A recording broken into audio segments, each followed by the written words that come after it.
Ce champ d'ananas de 15 000 pieds situé dans le district de Foulaya a été réduit en cendres par des inconnus pour des raisons inavouées. Ousmane Touré est un jeune amoureux de la terre. Il précise que c'est la 3e fois que cet acte criminel lui arrive dans la zone. Ce n'est pas le premier cas, ça fait la 3e fois que ça se produit. J'avais un autre champ de 15 000 pieds qui était parti en fumée, j'avais informé. La 2e fois, ça s'est passé, ça ne fait pas encore un mois. Et avant-hier aussi, on nous appelle pour faire la même chose.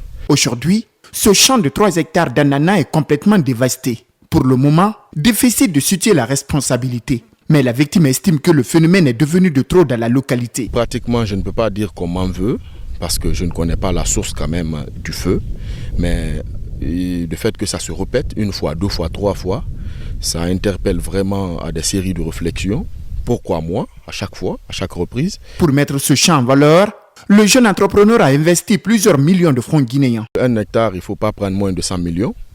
Donc pour les 3 hectares, il faut partir dans les 300 000. Venu dans le secteur agricole en 2015, Ousmane Touré n'arrive toujours pas à bénéficier du fruit de ses efforts dans le domaine. Car chaque année, ces champs d'ananas sont dévastés par des inconnus. Nous voulons quand même appeler les gens de venir investir, mais si ça nous arrive comme ça en tant que jeunes, et on n'a pas d'autres sources de revenus, c'est avec des prêts, avec des partenaires, que vous vous débrouillez pour pouvoir faire quelque chose. Comment vous allez pouvoir expliquer ça aux gens?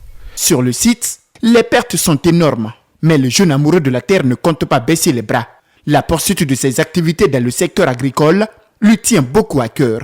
C'est vrai que c'est arrivé, mais nous comptons continuer dans ce domaine. Nous n'allons pas baisser les bras, on va continuer le combat, parce que c'est notre vision, c'est ce qu'on a de plus. Pour sévir contre les auteurs de ces actes inhumains, les acteurs du monde agricole se penchent sur la nécessité de l'organisation d'une concertation entre les acteurs du domaine à Kindia.